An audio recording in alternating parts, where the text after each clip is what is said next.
Более 90 миллионов гектаров в Якутии теперь доступно для жителей Дальнего Востока. Территория, соизмеримая с площадью целых регионов и некоторых стран. Федеральный закон под номером 119 вступил во второй этап реализации. Вопрос уже не стоит в части того, что как технически подать и так далее.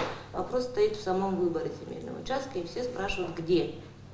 Где свободные земли? На начальном этапе земля была доступна лишь в пилотных муниципальных районах. В Якутии таким был выбран Нерюнгринский. Петр Лейман – первый обладатель дальневосточного гектара. Раньше завозить сено приходилось из центра региона и соседней Амурской области. Наличие собственной земли должно решить проблему. Проблема с пастбищами здесь. Здесь же ругаются, и администрация звонят, что коровы ходят, и в поселке, по дороге. Ну, это, конечно, неприятно. С началом второго этапа реализации ожидается, что большая часть заявок будет касаться центральной части Якутии.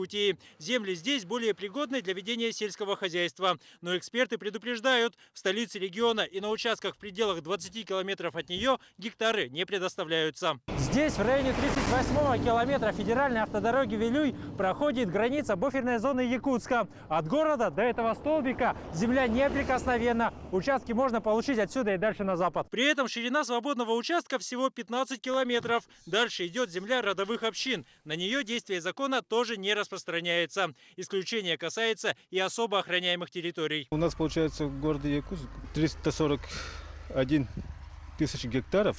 Из них подпадает только 10%.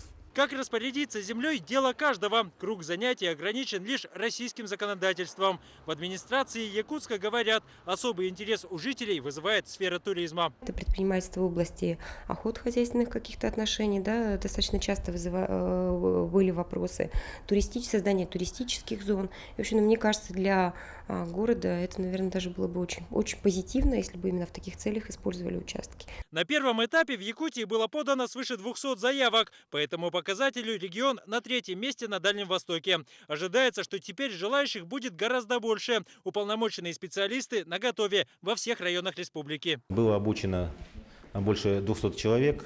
Кроме того, мы отрабатывали с МФЦ. С их специалистами обучили больше 100 человек. Те органы, которые должны принимать заявления от граждан, они готовы. Вне очереди выбрать участок жители Дальнего Востока смогут в течение 4 месяцев, после чего с 1 февраля 2017 года гектары станут доступными для всех россиян. Дмитрий Макаров, Айна Винокурова, Денис Попов. Вести. Якутия.